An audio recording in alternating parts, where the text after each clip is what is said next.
Revit Autodesk Revit 2024 Top 5 Changes that you must have an idea. Autodesk Revit 2024 has introduced some game-changing updates that will enhance your workflow and boost productivity.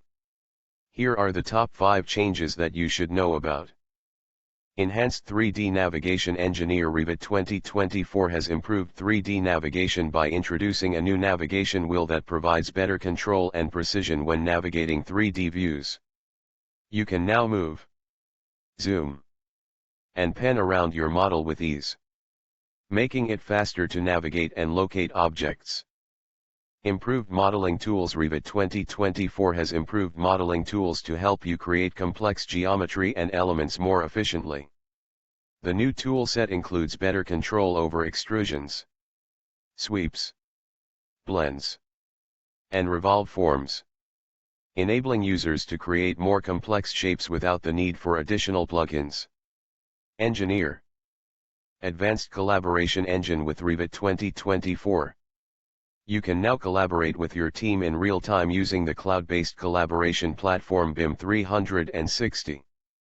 This platform provides a centralized location to access project data, view design changes, and share information with other team members. Enhanced Rendering Capabilities. Revit 2024 has improved rendering capabilities by introducing a new rendering engine that provides more accurate and realistic results.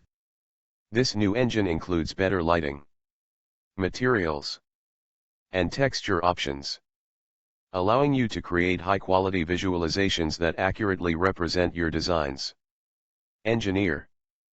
Improved Documentation. Revit 2024 has introduced new tools to help you create high-quality documentation faster and more efficiently.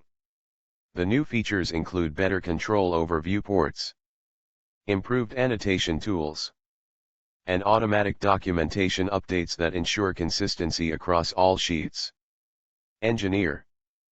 These are just some of the exciting new features that Autodesk Revit 2024 has to offer. Whether you are a seasoned Revit user or just getting started, these updates will help you improve your workflow and create better designs. Engineer Revit. Thanks for watching.